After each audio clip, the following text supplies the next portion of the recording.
Welcome to the City of South Bend, Washington. This City Council meeting was held on February 24th, 2025. All right, we'll call the meeting to order. Please rise for the Pledge of Allegiance. I pledge allegiance to the flag of the United States of America and to the republic for which it stands, one nation under God, indivisible, with liberty and justice for all. All right, welcome everyone. Do we have any items from the public tonight?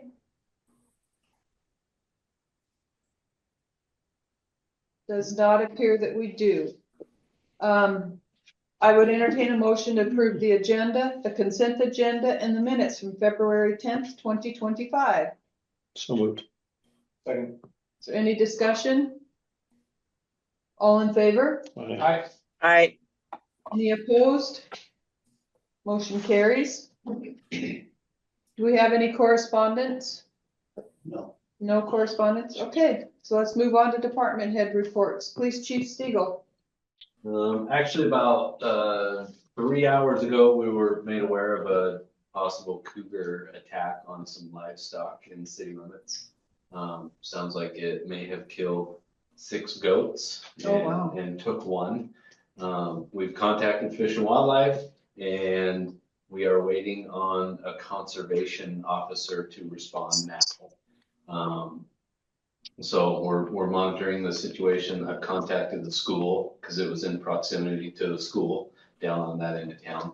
I've contacted the school and we put out a press release, so the community is aware. I did see the press release. If they have any questions or anything, contact us, or if they see it, call in. So, yeah, we're aware of it. And then the other wildlife issue is there's been a coyote in town for the last 3 weeks to a month, and it's been a nuisance, but it did attack a dog last weekend up on A Street. So we are again working with Fish and Wildlife, hoping to resolve that. If not, my officers will take care of it if they get an opportunity. So that's all I have. Okay. Still does not work. I'm just gonna call Dawn's phone again and have her listen in on the phone.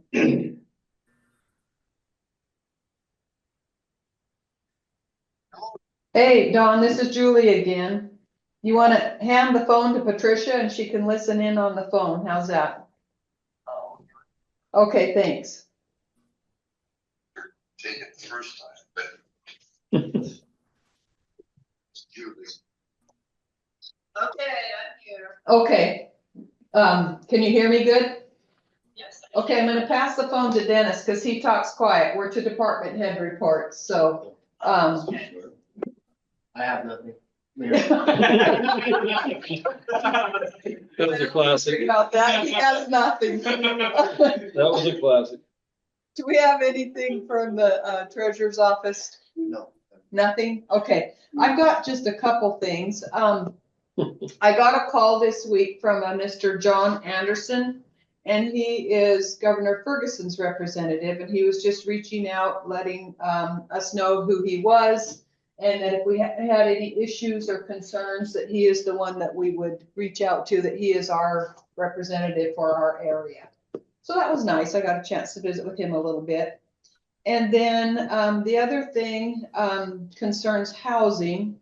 The University of Washington students were down. They're doing that infill housing project through the Economic Development Council. And we've got I don't know how to do it. We've got, What? go ahead and I mute. don't want to mute. We've got I 3 tried to.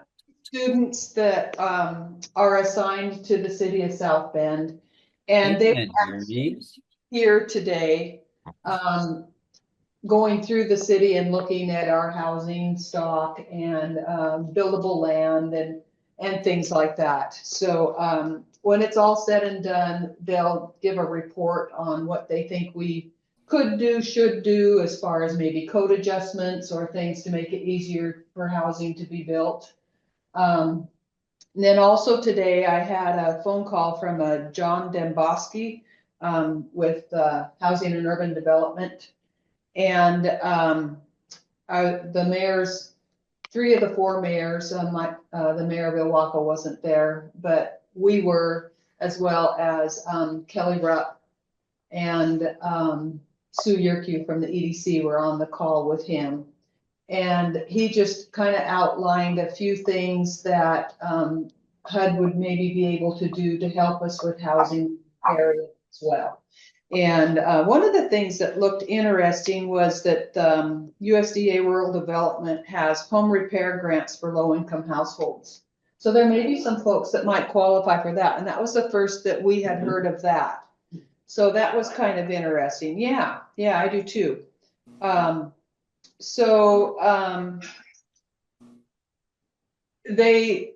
He talked about offering incentives to subdivide or sell homes. And then the stick would be higher taxes, which I'm not a fan of. But carrot and stick type approach, a lot of housing is locked up with folks that don't want to do anything with it. And maybe it's getting a little rundown or whatever. And so they're trying to spearhead some incentives for folks to want to do something. And I think this grant program is a good one if people can qualify for that. But anyway, that's kind of what I've had going on. Housing has been it's becoming a big issue. People are really starting to become aware, and agencies are starting to reach out to us about what we want to see and what we could do and what we see happening. One of the questions that this John Demboski had today was, were there any developers in the area that would be willing to step up and just build, multifamily housing? And we said, well, no, we didn't know of any, neither did anyone down south or the mayor Raymond. Nobody knew of any local developer that would want to do that right now. And let alone find the property to do it on. Well, exactly. Yeah. I mean, we're kind of fortunate in that, if push came to shove, we could annex property in from the county and expand outward if we needed to. We're not It's a tough landlocked. time for people wanting to develop. I mean, when It is hard. when your average home loan right now is 7%. Yes, yes, That's a lot of interest. So when they get down to around 3 or 4, people want to build. yes. People Yes. want to build above 5%. No. And then, Long Beach was talking about an interesting scenario that, they have just talked about in-house. There's nothing concrete happening yet, but there's, a mobile home park down there that has some pretty tough looking, trailers on it, RV type trailers. And they were talking about maybe if we could get some kind of a program that would do the, tiny homes in place of those RVs. Might be nice for folks, a little better. It's warmer in the winter and a little better shelter for folks. So if you could get some grant funding or something like that, that was a good idea too, to replace some of those RVs with tiny homes. So anyway, that's kind of what's been going around in my office the last few days. I just have one question. It seems to me like I don't know, maybe time is just nothing to me anymore, but about maybe 5 years ago, wasn't there a tiny home competition around here, and didn't one of the kids from Raymond win something? I believe so. I remember something about that, yeah. Yeah, so that might be something to think about. Yeah. The problem's gonna be the financing of it. If we could get a grant for it or something, that would be great. Or private funding somehow. We already allow the, auxiliary dwelling units, ADUs? Yeah. Accessory dwelling unit. Yeah, accessory dwelling units. I didn't think I had that quite right. But we already allow that, and we were one of the few cities in Pacific County that did. So, that's also an option for folks, they want to, bring mom in to live next to their family or something on their property. We allow that, or a college student, or, whatever, yeah.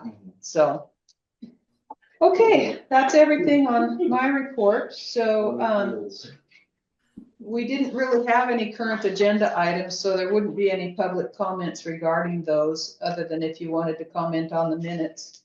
So, let's move on to council comments. Counselor Corcoran, we'll start with you. Well, I'm really sorry about this screw up. I don't have any idea why I can't get any of the links on the email. So I'll have to do some investigating about that. But other than that, and my apologies for messing up the meeting. But Oh, you're fine. no, I don't have anything. I think the city is doing a great job. I think everybody's doing their job. So Okay, onward and upward. thank you.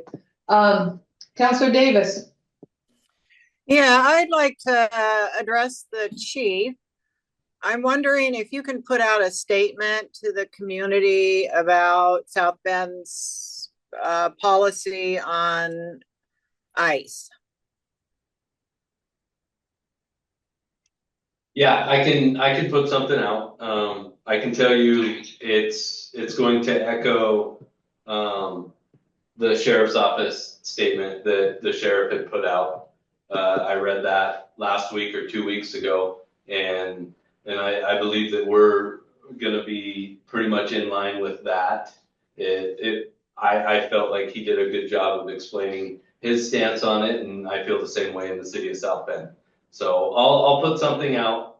And Okay, because Long Beach has put something out along with the Ocean Beach School District and the Ocean Beach Hospital. So the north end is looking not so good as far as what our stances are. So to alleviate people's concerns.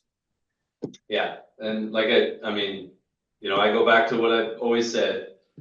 Someone's immigration status has no bearing on how we do our job. We do our job the same way no matter what. And I'll make sure that I put something out. Okay, thank you. Yep. All right, Counselor Williams. Counselor Manlow. Counselor Pipkin. I'm good. Okay, do we have any future agenda topics? All right, we stand adjourned. Thank you, everyone. Thank you. This has been the City Council meeting for South Bend, Washington. Meeting was held on February 24th, 2025. The next City Council meeting will be held on March 10th, 2025.